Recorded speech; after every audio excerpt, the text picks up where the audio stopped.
Good evening, everyone.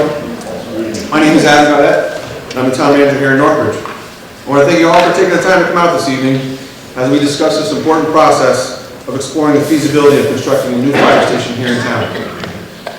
Before I introduce the project team tonight and begin the discussion, I'd like to thank a few people out in the room tonight. We did invite Senator Michael Moore, Senator Ryan Fatman, and Representative Dave Meridian. I know Bill Fredericks is here, representing Senator Fatman's office. He's on his way. So I just want to thank you guys for all you do and probably give Senator Fatman a chance to speak later. Don't get Mike. Nobody can hear me now? Mike's not on. That's on. I'll stay closer. Next, I'd like to thank the members of the Board of Selectmen that are down here in front. I want to thank you for your leadership in making this project a priority for the community and entrusting Chief White and myself to help guide town officials and voters through the project study and through the project approval process. I'd also like to thank the members of the Building Planning and Construction Committee that are here tonight. This committee, which is established by the town's Code of Bylaws, is directed with the responsibility of overseeing our community's projects, our capital projects, from feasibility to design to construction and through build-out. This committee, since completing the DPW project, you should know has been working diligently, meeting several times a month since this project began over a year ago. I would also like to thank them for their guidance and their leadership throughout this process. Next, I'd like to thank the members of other boards and committees in town, as well as members of other town departments that are here this evening. We appreciate your support for this project by being here tonight, as well as in the future when this project hopefully comes before you for review. Now, I would also like to thank those of you that are here tonight, and eventually those that will be watching on TV, that are residents and voters of the town of Northbridge. We owe it to you as staff and town officials to make the best possible recommendations as we seek to provide efficiency and excellence in our public services in the most economically viable manner possible. We thank you for your support this evening, and we hope that you find that we have put your best interest at the forefront as we seek to build a new fire station facility. Finally, I'd like to thank the men and women of the Northbridge Fire Department. We expect great service from you as you dutifully provide firefighting and emergency services to our residents.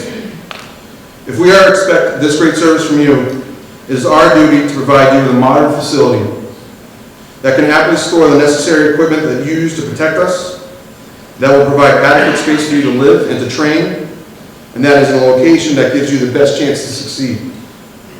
We hope that we have served you proudly by presenting tonight what we think is the most suitable location for a new Northbridge Fire Department headquarters. As most of you know, the town has two fire station facilities. Our current headquarters in the village of Whitingsville stores the majority of our equipment and houses our full-time staff. We also have a substation in the village of Rockdale, which is primarily a storage building, as that building is not staffed. Our headquarters was built in 1923 by the owners of the shop.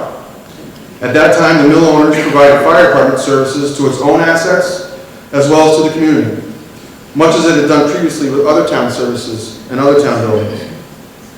The Rockdale station was built by the owners of the Rockdale mill to protect their assets. The town eventually would lease space within the headquarters station in the 60s, and eventually the building would be gifted to the town in the 1970s, and thus began the town's operations of its own fire department facility. These buildings have served us well over the years, but they've reached a point where they are beyond repair, and the modernization of the firefighting service has long since passed them. The town actually completed a feasibility study in 2001, almost 20 years ago. Because in the years leading up to the study, the town had determined then that the stations were in dire need of replacement. However, at that time, the town was also beginning to build a new high school that we are in tonight, and the fire station project was put on hold as the voters took on debt for what was the largest project this town had ever seen. It continued to be on hold as several years later the recession arrived, and as the town struggled to maintain services, and as you residents and others experienced their own financial crunch, it was not the time to ask for the voters to take on another debt for another major project. As we finally began to climb out of the recession, the town began undertaking another very much needed capital project, and that was to address the capital needs of the school district, our school district. This included the Bomber School, NES, and the middle school, which were all also in dire need of replacement. And of course, as you may know now, a feasibility study was undertaken. The state MSBA approved the facility, combining 2 elementary schools, and construction began this past summer. We are very proud to be moving forward with that project and understand the burden of paying the debt that it will have on the residents.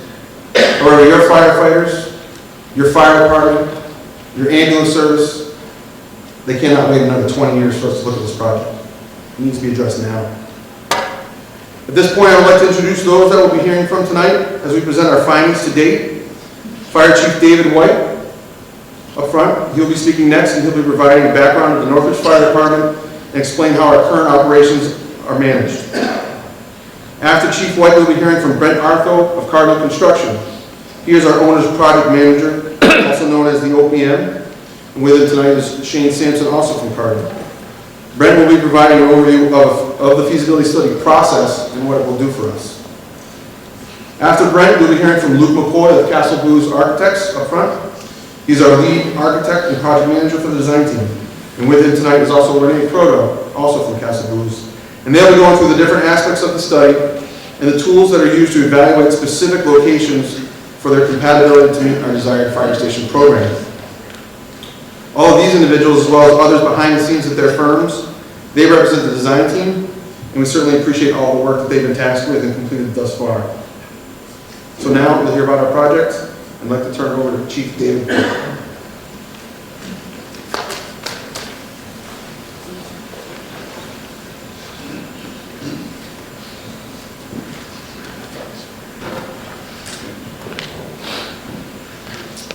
Good evening, thanks all for coming.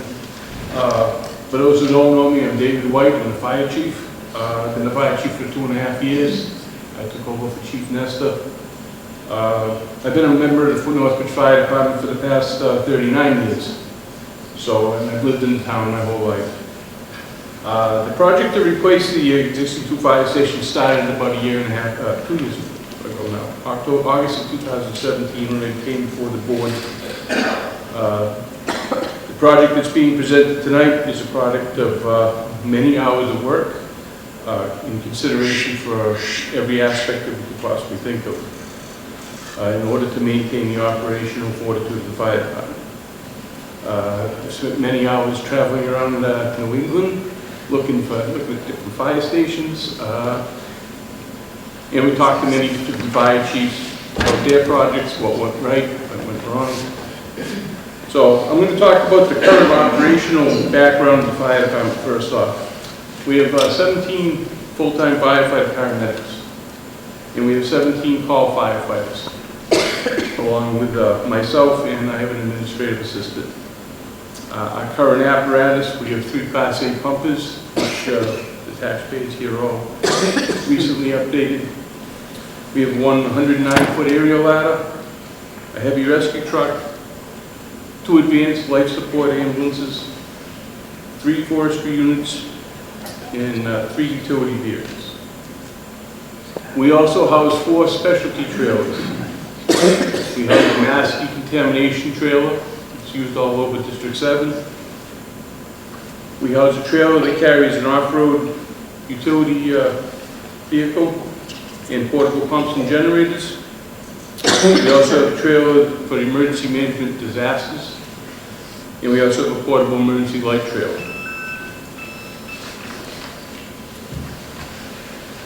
The Northbridge Fire Department provides fire and emergency medical coverage for the citizens of Northbridge. We cover approximately 19 square miles.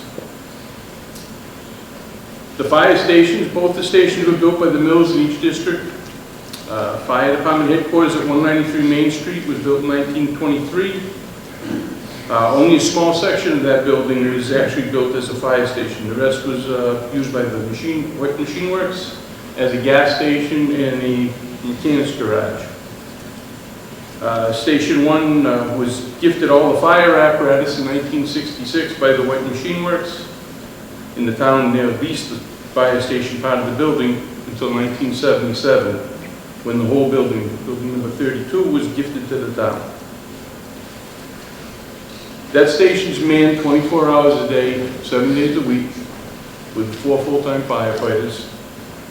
It houses 2 pumpers, the aerial, heavy rescue, both of the town's ambulances, and the rest of the vehicles that I told you before. Fire Station 2 was built in the 50s by the Rockdale Mill. Station 2 and its apparatus were purchased from the mill in 1954. The station today is not manned. It's covered by call firefighters that respond from their home to the station to pick up a piece of apparatus and respond to the incident. The first 2 apparatus generally comes out of Whitensville because of the full-time firefighters there. The town of Northbridge has never built a fire station. I think that's kind of important to know. Prior to beginning the project, the Building Planning Construction Committee hired an owner project manager to help us get started. As we were just finishing the DPW, we were able to retain the services of Cardinal Construction, the OPM from that project. We brought Brent on to assist us with this one. And at this time, I'd like to introduce you to Brent from Cardinal Construction.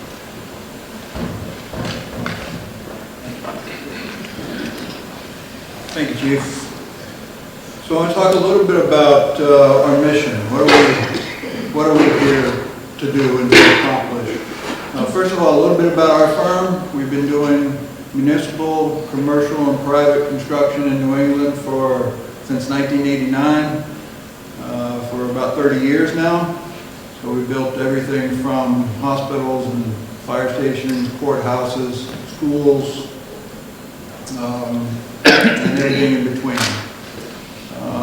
But most recently, as the chief mentioned, was the DPW building here in town, and then we just finished up a fire station in Burlington, Massachusetts as well.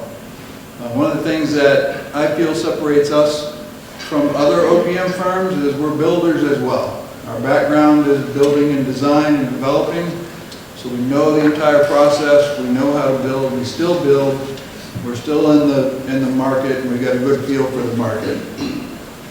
Our mission coming into this process was to identify what was important and needed for the town of Northbridge. So site selection and response time became one of the biggest factors that came up as importance for this project. Currently, you have 2 stations as the chief identified. However, one of the stations, the substation, is no longer manned.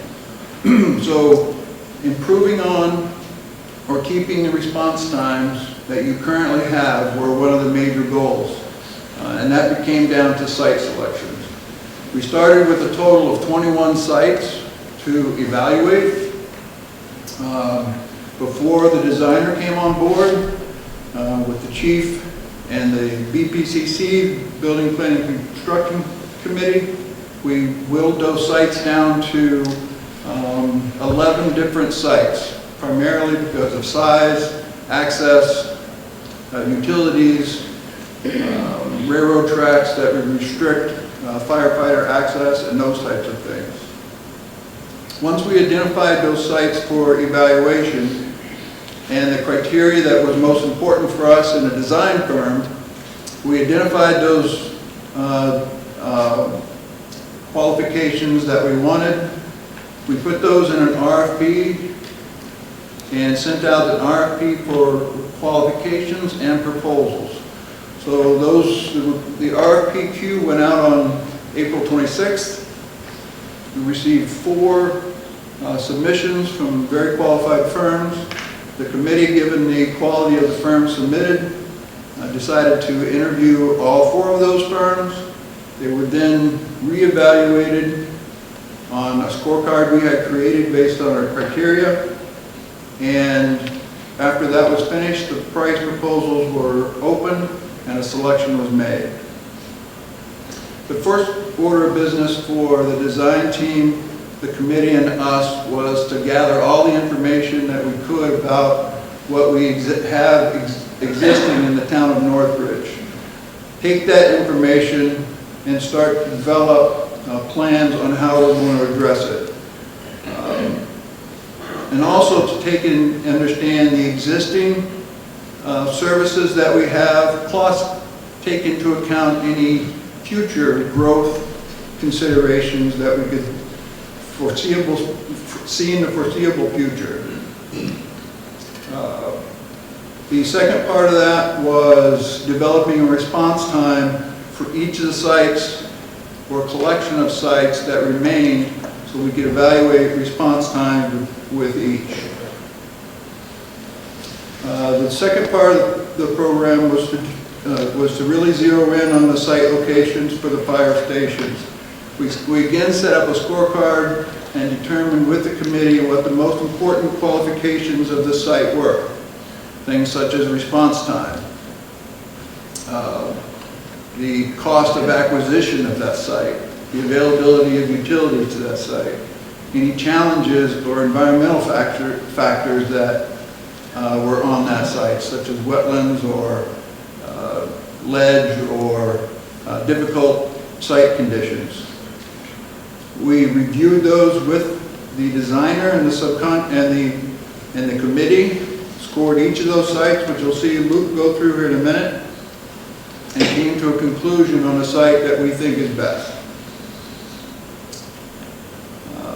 During this process, and in parallel with the site selection, there was a programming operation going on with the chief and Mr. Bob Mitchell from Castle Boo's team, and meticulously went through each of the different areas of the fire station that the chief would need, all the apparatus. They went room by room, section by section, adjacency by adjacency, and came up with a preliminary programming plan that we could then use for Castle Boo's to put together in a floor plan to then superimpose on the sites selected.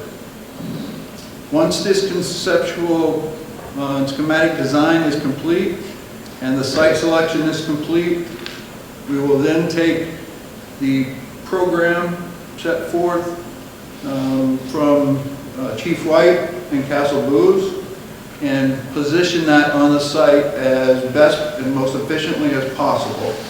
Once that happens, then estimates and budgets will be created based on that recommendation.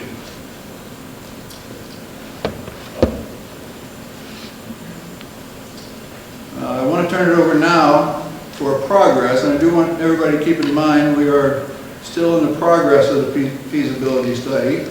And it's Luke McCoy from Castle Boo's to give you an update on progress.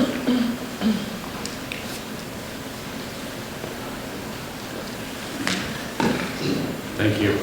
Again, Luke McCoy, I'm the principal of Castle Boo's and landscape architect. I'm going to go through a little overview of where we've been in those months and selected. So first I'd like to say thank you for the opportunity to work for the town of Northbridge on this. Our background as a firm is municipal buildings. We're an architecture, interior design, and landscape architecture firm specializing in public safety, public schools, and athletics facilities. Those are the only three things we do. As you can see here, this is a short summary of just some of the recent projects we've done there. But we're here to talk about your projects. As was mentioned by Brett, the first part of the process was understanding the existing facilities that you had. So we went through and did an analysis of both buildings to see the conditions that were there. And I do recommend to anyone who has not been to visit each of these to please feel free. Chief White has offered any time to take tours, or we'll set up a time that groups can go through and see these. So I'm going to summarize. All this will obviously be put up, and I won't go through in all detail, but some of the things we looked at were the exterior of the building, the actual envelope, the condition of it. Some of the things we found were that a lot of the doors, the windows needed replacements. We saw areas were leaking and standing water within the building, which caused moisture problems, which you don't ever want to see. And then also some of the roof drains on top were not working correctly. On the interior of the buildings, that water from the outside, we saw areas of damage and constant moisture content within the building. We saw, again, door frames, window frames that weren't either sealing correctly or had gaps in them, so that comes into heating and cooling, not very efficient for the buildings there. And then we also started to look at life safety and code requirements, that if this building were to be renovated, what would have to be done, because if we touch it, we have to bring it up. So things such as egress in and out of the building, for the stairways, signage, the elevator within would not meet code, so that's a pretty significant expense when we talking about an elevator. And then smaller things such as toilet rooms and other things within also don't meet code. So it's not as simple as just changing out some fixtures within those. Those rooms would actually have to be redesigned to fit the proper spacing within them to meet code. We also went through and took a look at the second station, which, as was mentioned earlier, is utilized as a storage facility for apparatus. It's not manned, but it does store equipment, at which point the on-call can respond there, pick the apparatus up, and respond to a call. So some of the similar things we saw there were the structural damage. We saw some moisture within. You can see in the pictures here how that structural here has come into the building, and now you see the cracking that continues to happen. Basement floods on a regular basis within that building, and then the life safety, some of the code requirements of the stairs don't meet the building code, and the building itself is not accessible. So that's something that would require some major change to make sure that that can happen if it were to be continue to be used. Concurrently with that, as was mentioned, we went through what we call programming, and this is a three-step process, which starts with our fire expert, Bob Mitchell, sitting down with a series of interviews with the police chief and staff to understand every idiosyncrasy of the station, how it functions, how the department works. This was hours of interviews and recording all of that, and it gets documented into what you see here, which is about a 90-page document in the end, if I remember the final was, that records everything for the needs of the department to function as it should. That is then taken and we develop what's called a space use summary, and that takes all of those programs that the department needs and starts to put square footages and quantities to that. So then we can start to look at what size does the building need to be in order to house all of those programs. And this is done through our experience and Bob's experience of designing these, programming over 100 different fire stations, of knowing what sizes are adequate for each of those functions. Concurrent with that, not only do we need to know the size and what rooms are within, we need to know how they function and relate to each other. And that's the final diagram you see up here, which is bubbles, which we start very early on with just bubbles, but it shows what functions need to be near each other within the building. So that if there are separate functions or things that happen within that need to be near each other, we make sure we get those right early on before we start actually putting it into a set of floor plans. So that's the pieces that then create a building. Which is next, what I'm going to show you is this is where we're at conceptually with the proposed facility that would meet the department's needs. This has been presented by the chief to the department for their review and comment as well throughout this process. It's basically broken down into three sections. First here in the blue, that's actually some town administration offices that was looked at as part of this process, and moving them from the Hill Street into this building as a potential alternate to this project in there. So you can see those are all functioned within there. This main part of the building here, this is all of the fire department functions within the building. Everything from bunks, kitchen, there's some training worked in, there's conference rooms, all of those kind of things that happen within a building. All the way to the right, this is the apparatus bay. So that would house the equipment that the chief mentioned earlier on. What it also does is, orange, first floor, second, is having a mezzanine within that, allows for storage, but it also acts as a training area for the department. So what we've been able to do is not only work in the functions that they need to be able to function on a daily basis, but also incorporate it in the ability for them to train within this facility so that they're not having to go off-site or possibly even out of town to do that. So in a chance where there is a response to, they want to come back, they want to go through scenarios similar to what they responded to, they have the ability to do many things in their own The last piece is an auxiliary building, which you see there, which you'll see on the site plan, that houses the remainder of those pieces of equipment that the chief mentioned that are there, the trailers, other things of that nature. So now all of those pieces of equipment, which you as taxpayers have seen, what they can cost, they're being stored indoors, out of the elements, and they're readily available right there within the same site is the goal. We then took that and began to look at the 11 different sites that were selected and given to us by the building committee. We went through, and initially there were sites as listed here, site number 1, 3, 6, 9, and 11 that were taken off the list. And that was determined because our first step was taking all the sites and doing a detailed zoning analysis through your regulations to get information on things like setbacks, what's the zone of the property, are there any other restrictions, the size of the parcel, and checking all those first. Because if we had parcels that, as you can see here, parcel number 1, it's too small for the program. We physically could not fit the building and the program on the site. It was crossed off. There's nothing further we can do there. And really that was most of these. One was actually sold in the time period as we started this. It was no longer available. And then last site 11, the Hill Street was not only too small, but it's also on the National Register of Historical Places. So if that were to try and be renovated, that would be a very big challenge, if not almost impossible, to make that work for a station because of that designation. We then began to look at the sites that we had compared to the response time analysis that was done that the chief mentioned. So it started with recording all of the incidents that were responded to between 2016 and 2019, and that's what you're seeing here on this map. The blue dots are the calls that were responded to throughout the town. Again, looking at the station and the substation. Concurrent with that also is developed a response time map. What that does is look at the responses to calls and the time period it takes for those.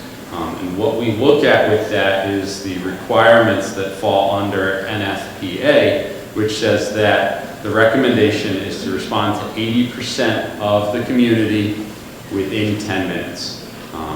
We then took that a step further and said for this, we want to look to be above that recommendation. And so this study focused on 80% within 8 minutes. So those are what you're going to see as you see percentages throughout this as we talk about this. So again, the recommendation is 80% within 10 minutes. For this study, we went above that and said that's a recommendation. Let's look at trying to make that better. And we shot for 80% within 8 minutes throughout. You can also see here that as it goes from dark green to light green out to the red, that is the more amount of time. That red dash line you see through there shown, that's that 8-minute mark. Beyond that is 9 minutes, and then it goes outside of town for higher than that. So that's what you're seeing here for the existing site. As was mentioned before, because of the way that the two stations operate, with one being unmanned, the response time study is done based on coming out of the headquarters station, because the second station is unmanned and it's volunteer, so it is done out of the main station for this study. This mapping here takes those two and compiles the two together. So now you can see the clusters of calls and how it relates to that response time study. Overall, the percentage currently based on the study is 78.3% in 8 minutes or less for the existing station. And that was criteria used as we started to look at the other sites. The next step was we already did the zoning analysis. Now we had to look at the criteria as to how we were going to rank each of the site and the pieces that were most important for this type of a project. We worked with the building committee as well as the chief to determine what that criteria was. It was things such as the ability for sight lines coming out of the site, the response time, the ability for the program to fit within the site, the department's support of the site, if they felt that it worked with their needs. It also included other things such as environmental restrictions, are there a lot of wetlands, things like that on the site, and other things as well. And then we began to go through each of the sites in a detail. So we took that building that you saw earlier on through the program, and we started to put it on each of these sites.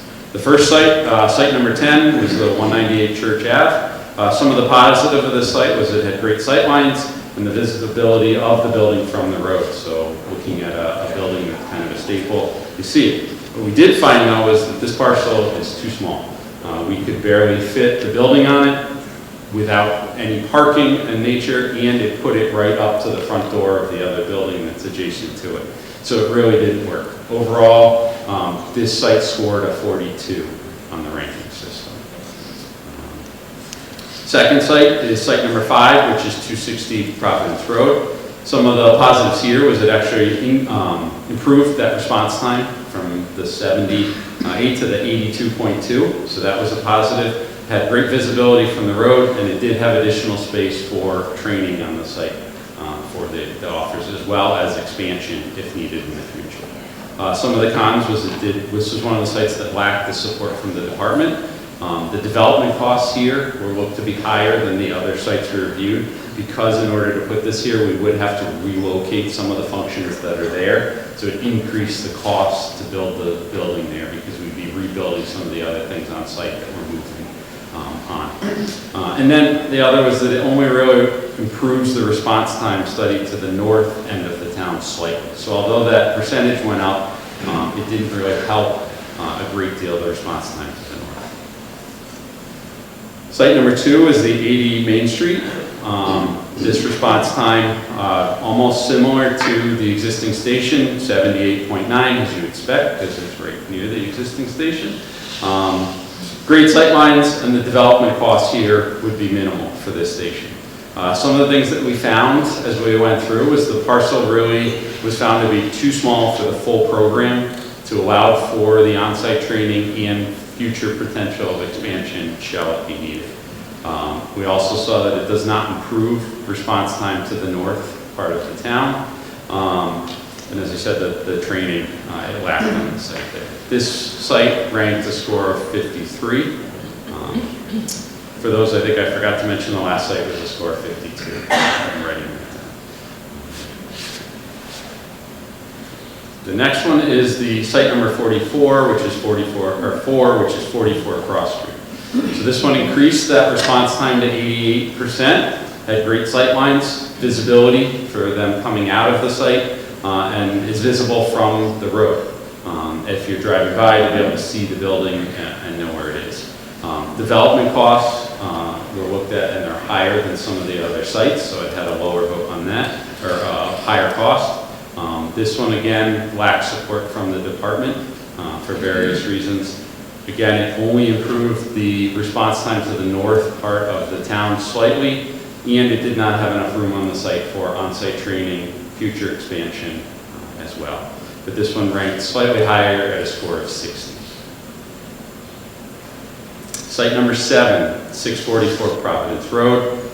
This parcel accommodated the full building program, had moderate site costs that allowed for expansion and on-site training there. Some of the cons were again, lack of department support for this, and the response time actually decreased significantly to 57.2%. So that was really a negative for this particular site. Overall, it scored a 65. Site number 8, 1681 Providence Road. So this one increased the response time to 94.5%. So it actually had the highest response time percentage out of all the sites we looked at.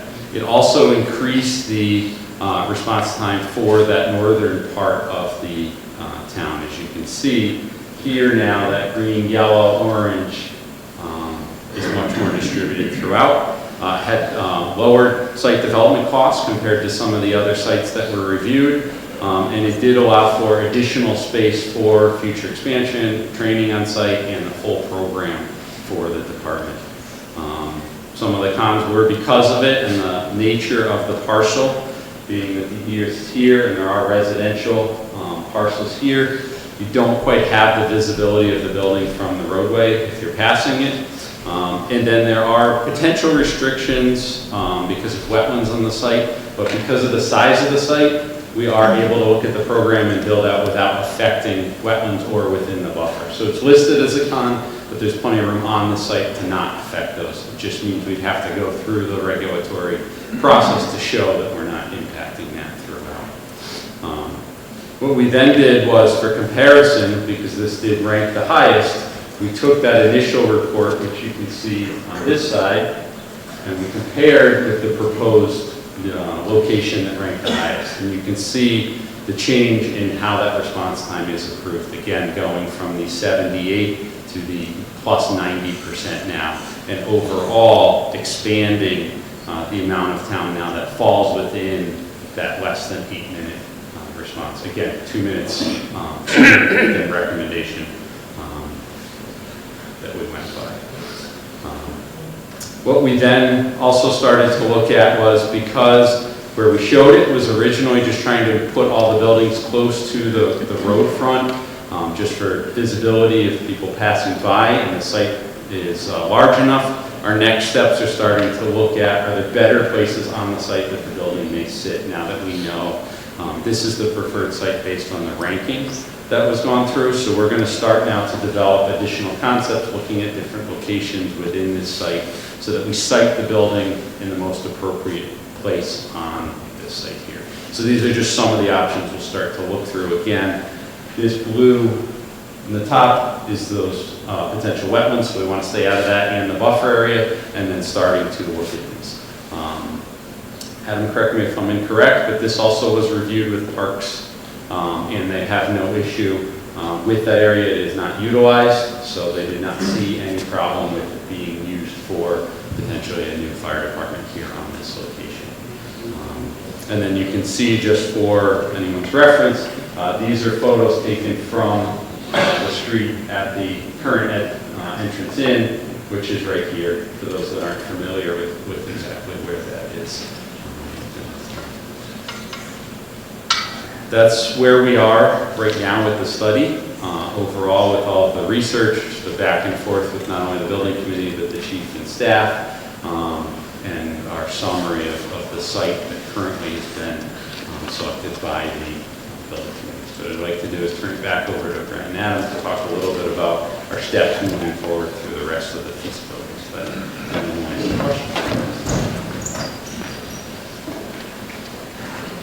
Okay, so as we mentioned, this is still a work in progress, working through all of these different criteria and starting now to finalize and fine-tune each part of the programming and site selection and siting of the building on the site to come up with a final report. So finalizing those criteria and those items are our primary focus right now.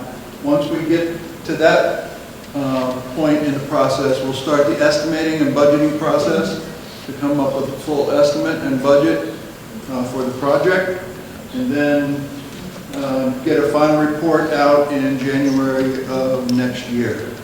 At that point, Adam will talk to what happens next.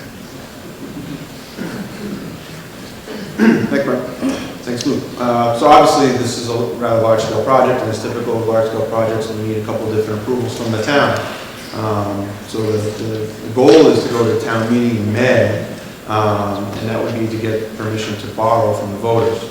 Permission to borrow for this project, eventually, based on what the budget dictates, that requires a simple majority, two-thirds approval at town meeting. After that, we would need a debt exclusion permission, which would be on the ballot in May, 2 weeks later, and that would be a simple majority vote. So as you've done in the past with recent projects, the artificial turf field this past year, before that, the Balmer School, and going way back, we've done a lot of other different projects that have been large scale. Obviously, we can't fit the cost of the debt here within our existing revenue stream, existing schedule, budget-wise, so we've been looking for those two approvals. So our goal is to eventually get your support, answer any questions, and make sure that we've done right by you in terms of finding the best possible site, The gentleman mentioned a number of different things we've been looking at. I think as was mentioned multiple times, response time is probably a lead factor that we've been looking at. And obviously response time leads to, obviously, the quicker that they get to your house or the quicker they get to a call. A lot of the calls, most of the calls we do are ambulance service calls. So obviously the ability to get there in a fast amount of time certainly is to your advantage and to theirs. So that's where we are right now. I just want to mention a couple different things. One was they had mentioned on the floor plan town offices, and one of the reasons that we're looking at that as an alternate, whether or not we can fit it in the budget and make sense, is as most of you know, the town hall years ago used to house all the functions of town, pretty much. The police station was in the basement. The building department, before it moved, the planning department moved to the police station, it moved over to the annex at 14 Mill Street, which is one of the sites that we looked at. One of the things we've been talking about is the building committee, because they're in charge of all the capital priorities for the town. We do a 5-year capital plan every year, and one of the things we look at every year is what the needs are of capital buildings, and one of them is the annex. If anyone's been in the annex lately, the old Aldridge School, there's 4.5 people in there, 4 full-time and 1 part-timer in that building, and the building's 20,000 square feet.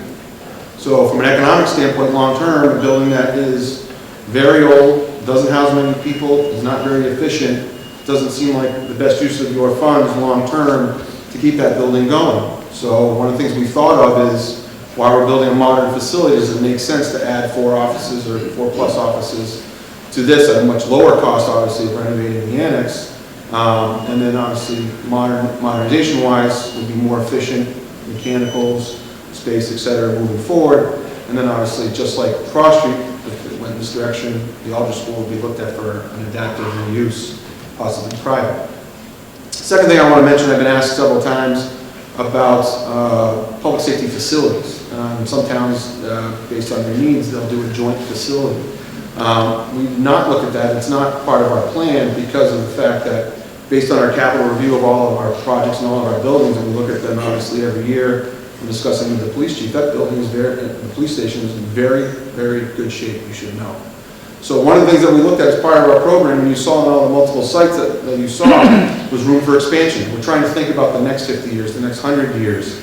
Is there a point in time where the police station is past its point of repair and we need to move it? That's one of the reasons why we're looking at the Goulet Field or Goulet Playground, Riverdale Field site, because it does provide for expansion sometime down the road, whether it's 10, 20, or 30 years. You could add space to that building that has room for it. Economically, development-wise, it would make sense. But right now, you should know your police station is in very good condition, and that's part of this plan. So I've touched on the process moving forward in terms of voter approval. The gentlemen here have done a great job, I think, of showing you what we've done so far. What you should know, and it's been said already tonight, is that we are at a point in the process, progress-wise through the feasibility study, that we're talking about the location. We're not at a point yet where we've done design plans, looked at architecture, materials.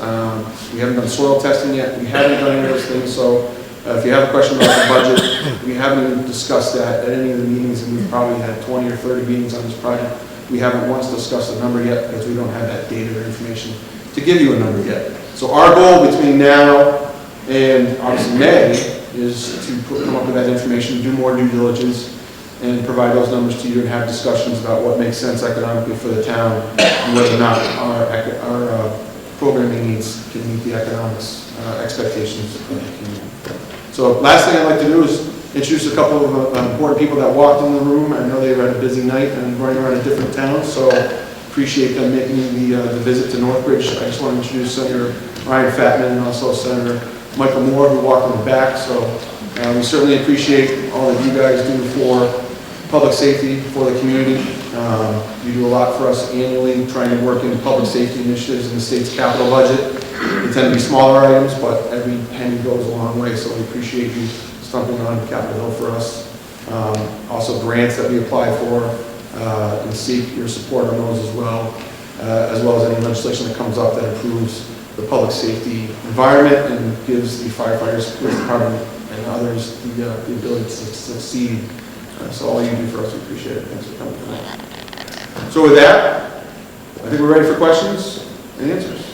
So if you could, if you just stand up. And just let us know who you are and what your address is. We're recording, and I can probably track down you after if we have any more conversation needed. We're here for you. So, question from the gentleman to my right, Mr. J. Thanis, Chairman of the Board of Selectmen. Selectmen. Question or comment? No question.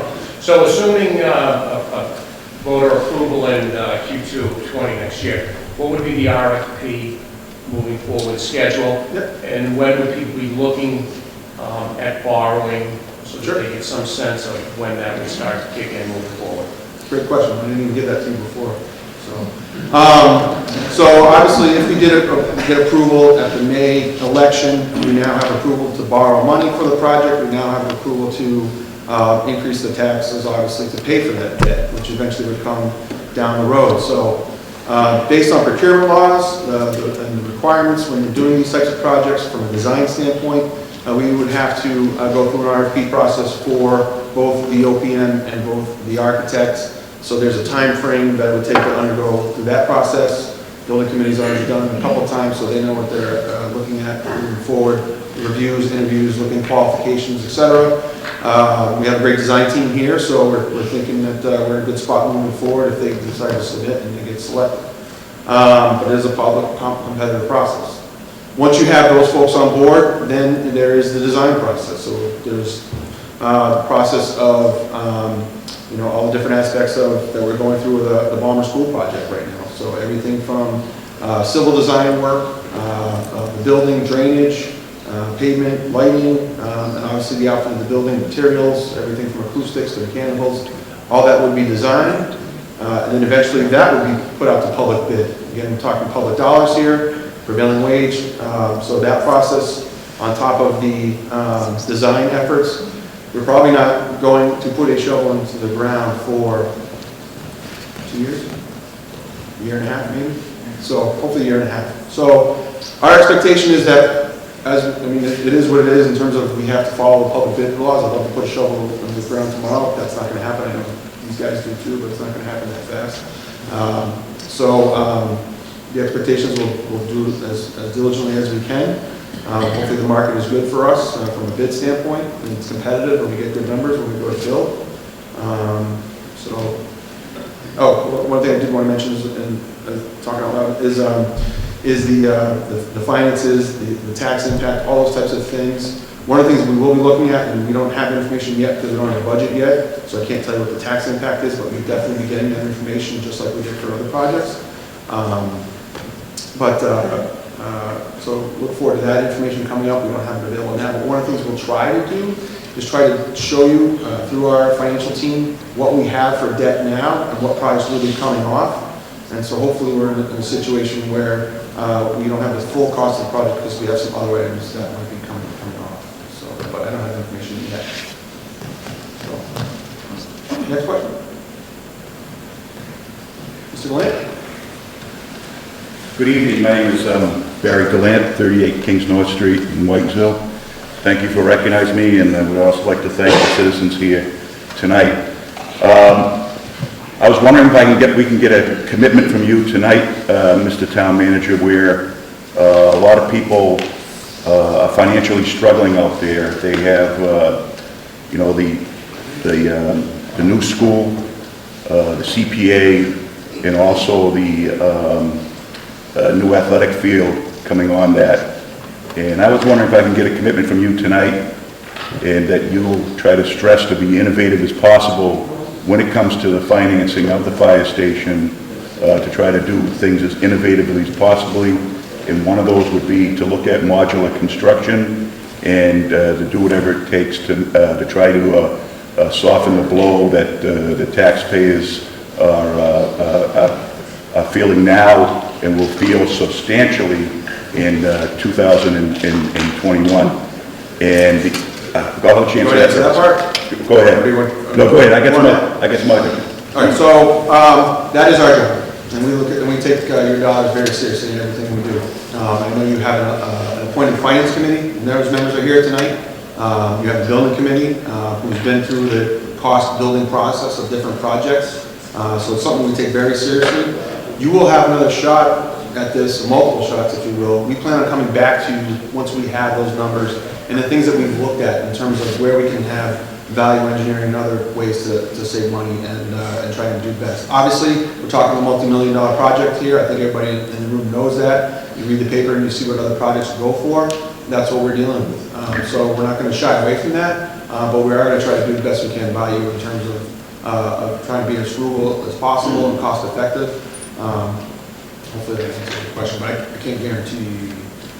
Now, has this site been finalized, the Riverdale site, or is it still a work in progress on the other site? It's all work in progress. So what we're here tonight is we've done our due diligence, what we think from an evaluation standpoint, looking at what criteria we think is the most important when you're looking at a fire station. Again, we're going to stress response time because we think response time saves lives. We think that's the most important factor, the thing that should be weighed the most heavily in terms of looking at this. However, we have other things that we did look at, like site suitability, development costs, whether we own it, whether we have to acquire it, whether we have room for expansion. All those things were looked at. I think one of the things I've been asked for, or we're asked about, is again renovating the existing stations and existing Rockland. Why would we renovate a station that we don't man? So again, we're trying to save money by building one station, understanding our staff operating budget limitations, knowing that we're not in a position to add staff anytime soon. So we're looking to do one station, combine two into one, with the same amount of staff that we have. And hopefully that saves the taxpayers money in the long run. I have a question for state legislators that are here tonight. I understand that there's a bill being formalized or working in the legislature to create an MSBA type system for public safety complexes in the Commonwealth. And I was just wondering if you guys are aware of that and what does it look like in what process? I actually think it's his bill, so. It's actually not my bill, it's in one of, there's two bills. One's in the Judiciary Committee and one's in my committee, which is the Committee on Homeland Security and Public Safety. Even if those bills were to move forward, it would basically be to implement some sort of commission to look at how we would create a system similar to the MSBA. The problem we have is we don't have, like the MSBA, there's already a funding source. We don't have a funding source for this. So even if this bill were to pass in session, it's still going to be several years before it will be implemented. Okay. And the other thing, I have a press release, I believe it's from your office, Senator Moore, dated February 9th, 2018, that $2 million for renovations to the Rockdale Village Fire Station, and also an additional $500 million for public safety and security facilities in the Commonwealth. I understand that bond bill is tied up in the governor's office, is that correct? And I know you guys have an excellent working relationship with the lieutenant governor. Is there any way that any of this money can be released to help the town? We would have to meet with the meet with the administration to get their approval to release the funds. But that's a possibility. That is a possibility. All right. And we've begun to work on that. Okay. And my last question is, as you know, when you were the town manager in Spencer, the town of Ware received a $5 million federal grant from Congressman McGovern's office to build the Ware Fire Station.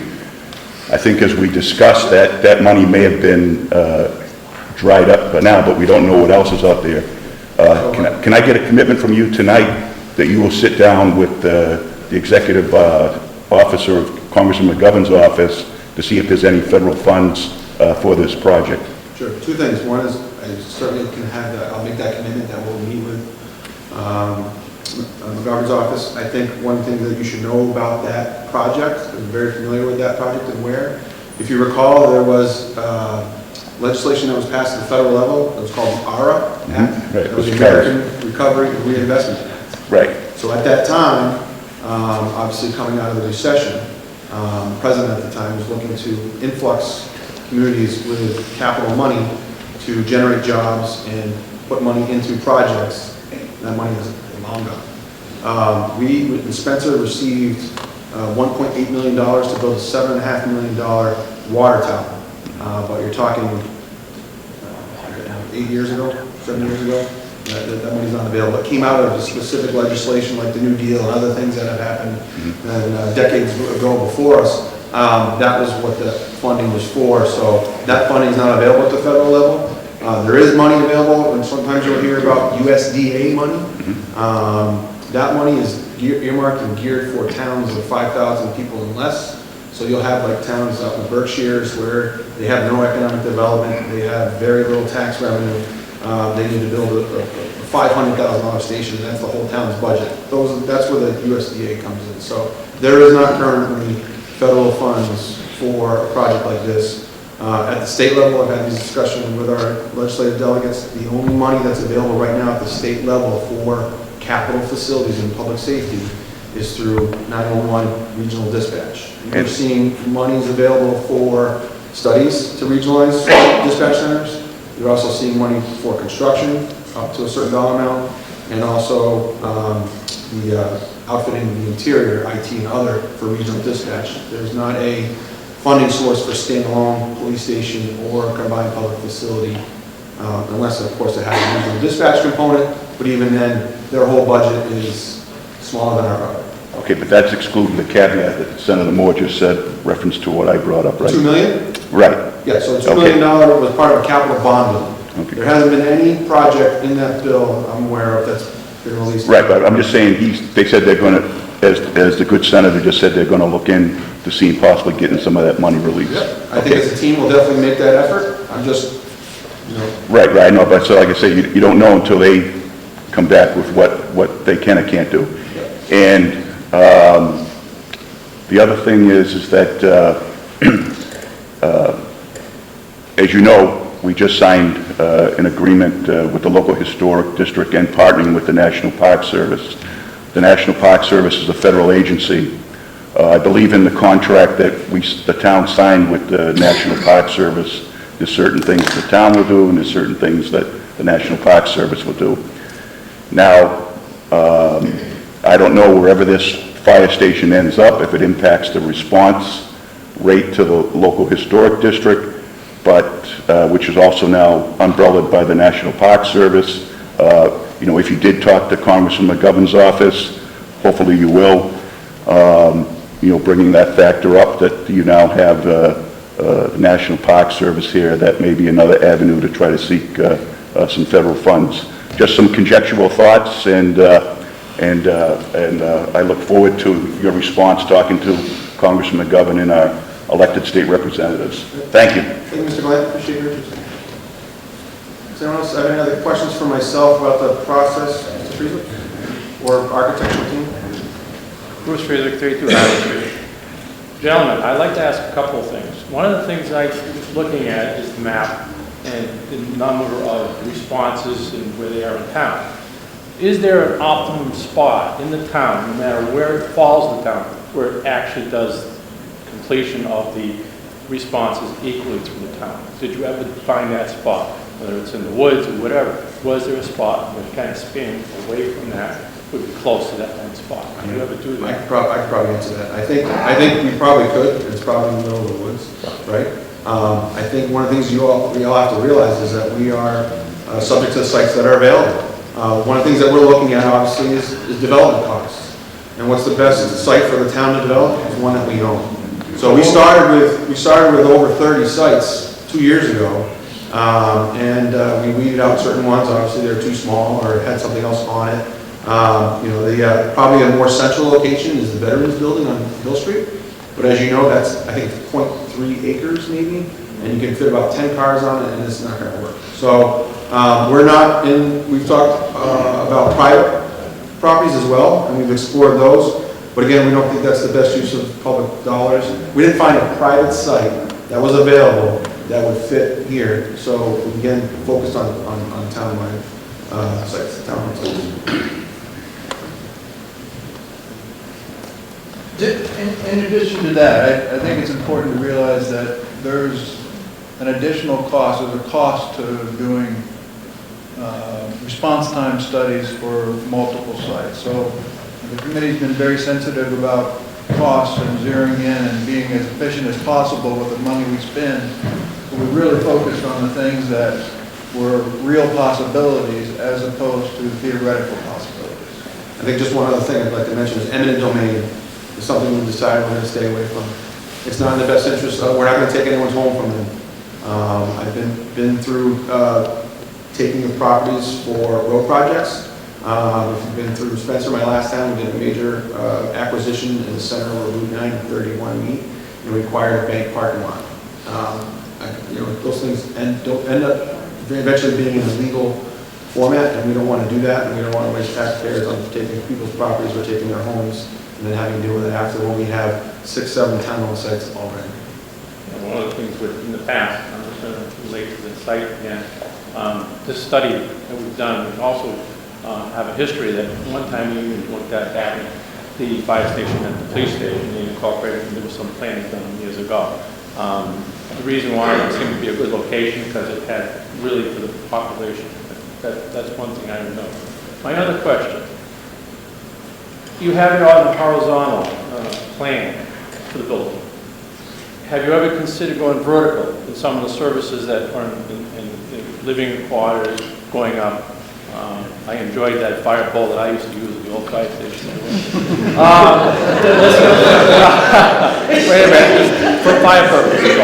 Anyway, any consideration for that? I can answer that. Yeah, we did actually, as part of the study, some of those smaller sites you saw that we deemed as too small, we did look at 2- and 3-story options to fit on there. 2 things that came into play was when we're looking at the program, the space needs, and the adjacencies, what functions we could move upstairs without having an elevator by code. As soon as we got into an elevator, we knew that the costs were going to skyrocket. So when we started looking at that, there really wasn't a benefit to the increased cost, even of only putting the functions on the 2nd story that didn't require. The cost of the building didn't seem to outweigh the potential out of those sites when compared with things like the response time studies and the other that were there. So that's why we ended up with the best site being able to fit a 1-story, which is the most economical type of construction. My only other question, being a proud citizen, proud being a member of the fire department for many years, serving the public is always a great thing. The public deserves to see a building when we build it. I prefer to see that building on a major road, 122 with site, or a road that we're going to go by and we look at, that's a beautiful building, it's our fire station, we're proud of that. So I want to make sure we're not building something in the woods. I want to make sure it's visible for the citizens of this town to actually see it as they go by. And I'd like to see that be accomplished. Can I ask a follow-up question? What would be more important in terms of the evaluation criteria for you? Response time or seeing it from the street? Response time and seeing that we've got a nice building and people can go by and visit and see it. I go by some other towns and they've got some beautiful buildings and they're right on the main road. We should be able to still get that. I don't know how we can do it, but I tell you, it's nice to see some beautiful colonial type buildings, not steel, flat roofs, nice, roof lines, things like that. There's some beautiful fire stations out there, and we should just have the same thing for this town. We deserve it. That's my comment. Appreciate your feedback. Yeah. I'm Bunny Lyman, and I live on 20 Water Street, and these are my neighbors. And they have been my neighbors for 50-something years, 53 years. And I have had to look at that horrid fire station. I have had to listen to the great big World War II or World War I, I don't know what that noise was that used to come out of it. Now the only noise that I hear day and night is the vacuum that takes all the bad air out of the fire station. It's not pleasant for me to listen to this. It's not pleasant for me to look at. But this town is very remiss in all these years that they have needed a new fire station. And they need a 1-floor fire station, because if they have 2 floors, then you got to take care of 2 floors. And you have to have elevators, and you have to have handicap accessibility, and all the rest of that crap said not necessary. These guys they are deserving of a decent fire station, because they protect all of us, not just our property, but they protect our lives and the lives of our children. And some of them, my family included, that don't live here anymore or don't come to this fire station anymore, their lives are important too. And for these kids to have to go to the bathroom with crap coming down off the walls, never mind what's going into the latrine. Get a new fire station and pay for it.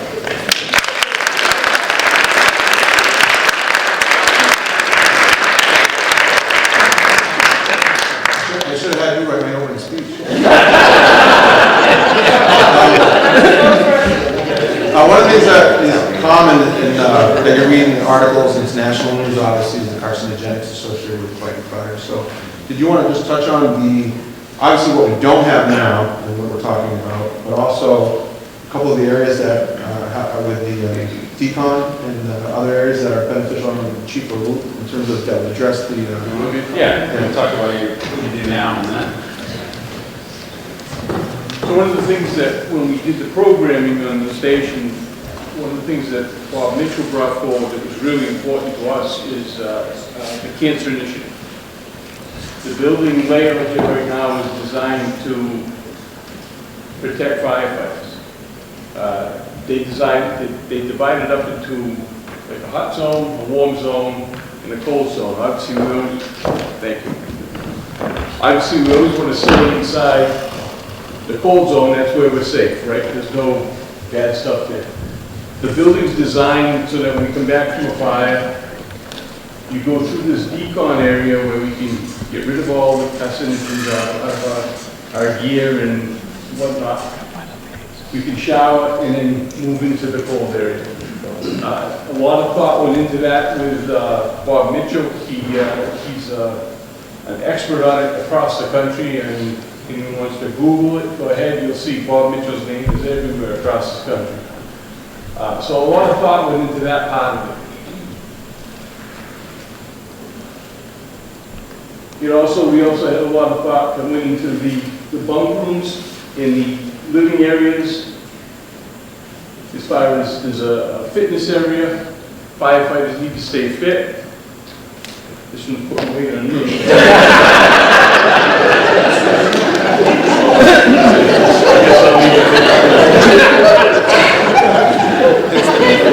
The other thing that we thought when we went into this, we wanted a meeting hall that we could not only just take care of the firefighters, but we could also start with public education, and we could also use it as other functions. Everything we looked at in this thing, we tried to make it multifunctional. And this meeting hall can be used as emergency operations center. It can be used as a training center for the firefighters. It can be used as a training center for the public, whether it be CPR classes, whether it be first aid classes, or just coming in and going over fire safety. A lot of thought went into that part of the building, and a lot of thought for the program. Obviously, it's not a design; it's just a program.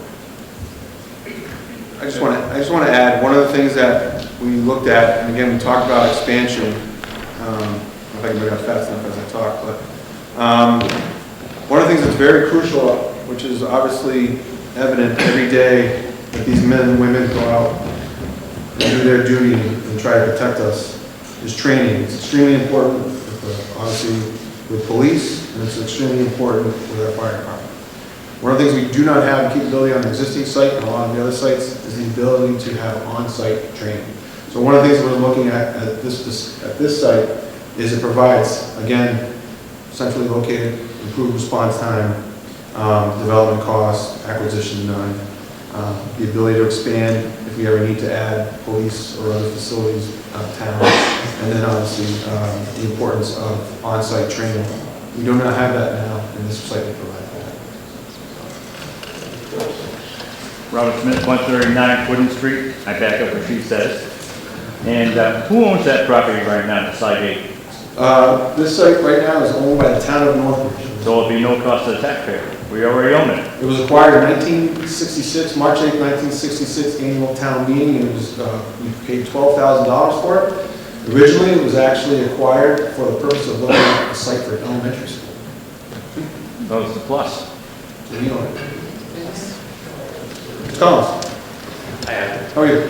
Russ Collins, 292 Mason Road. I'm going to give you my, you all know, I've been a proponent for a new fire station for 40 years. It's a necessity, these guys got to get to be safe where they work. My concern is, during the day, you're moving a fire station away from the most congested part of the town, where all the schools are and 90% of your businesses are. That's my concern. What is your plan for your response time? And 10 minutes is too much, okay? We all know that 5 minutes is the key. That gentleman standing out in the back corner, he was at our fire at 4.5 minutes. We still lost the building, okay? You better have a plan, because you've got a school that's going to have 3 stories. Now you're further away, you're 10 minutes away. What's your plan? We won't be 10 minutes away, I'm going to rebut your statement about the 90%. Please tell me how you came up with this, because I just drove it. Whatever percentage you just shouted out in terms of calls, this slide shows that the calls are pretty spread out in town. We don't have 90% of the calls right around this location. I didn't say that. I said 90% of your business, number of people, is in that section of the town. Cormark, WGM, the shop. You got a ton of people over there. I just want to know how you plan it. So what do you do about Riverdale Mills or Beaumont? I'm just want to know how you plan it. This is the most central location where we can give equal, and that's the right word, equal coverage to the whole town. So your plan is, what route are you taking? The quickest one. Which is? We have several from here. You're going to Balmer School, tell me where it is. We can go right up over Benson Road, down Hill Street, over both ways to the bottom. And you think it's going to take how long? It's under 8 minutes. Here's what I'm going to say. I'm concerned about the school. Taking those nursing homes was 3 minutes and 40 seconds. Okay. That's just driving. 2 things. One, And you're going to put lights up on 122? we haven't got that far. And the other question I have... Can I just answer your first part? Go ahead. I'm not going to sugarcoat it. Right now, we have a fire station in the southwest corner of town. We're proposing to move it. So the people that live in the southwest corner of town, you're going to be farther away from the new pro station if it goes to that site. However, there's a benefit to the rest of the town, and we are still keeping your site within the 8 minutes. So we're trying to look at every single property's interest in this community, which is 17,000 people, which is all the businesses in town. And from our call volume, you can see it's pretty spread out. So I agree with you, there's some very, very important facilities in the southwest corner of town. But I can tell you, having a clean slate, if you will, is probably not the place we put a headquarters because it's so far away from the rest of the community. So we appreciate your concern, and this makes a difference. I just want it to be so that your schools are covered more. Oh, absolutely. That's we've seen what we're doing. We're putting a lot of money in our schools. We put a lot of kids in, and you got to be able. And my other question to you is, in the design, you know how much stickler for this? There's going to be a safety vestibule. Okay, because you don't have one now. It's in here. I'm just saying, if you don't have one now, I want to make sure that this is brought up and put forth. Just so everybody can hear, did you say safety vestibule? Yeah, safety vestibule. If you go to the fire Let's station, blow up the you're in floor. trouble. You can't get in. Yep, just pull up the floor plan. One more. You can call it out. This would be considered a safety vestibule. You can come in here, you can't get into the main building right away, but you have a place of safety. If someone, there'd be a phone in there, you could call the dispatch if no one else was in the building. It was already part of the plan. So one of the things we're going to have, this is our first presentation, we're going to get this on our website. We're actually building a website with everything we have. We have, again, 90-page reports on response time and other things. And one of the things that we'll have up there is, one of the things we looked at was the high hazard, high call areas, and make sure that they fell within, and again, I'll keep going away from that slide, just keep it up.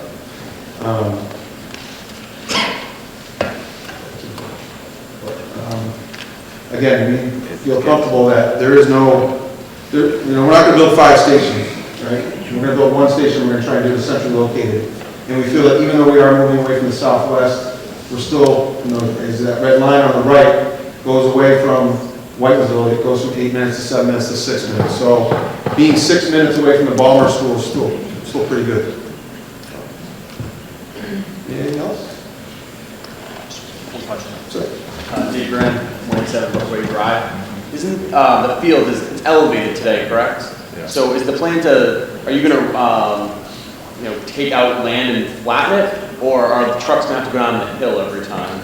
So we haven't even looked at that yet. That's something we'll be looking at. I can tell you right now that anytime you do take grade down, you'll be looking at retaining walls. Right. So there will be a cost. So if we lower that grade, let's just say it's 10 feet above Yeah. Providence Road, and we want to have it level or 1% grade coming in off of 122, and we go lower, there'll be a high cost to that. Okay. We obviously, some things you can do is you can start high and then come down to a flat area. Right. I mean, those are the types of things that we're going to look at and try to mitigate, but I absolutely appreciate the concern of it.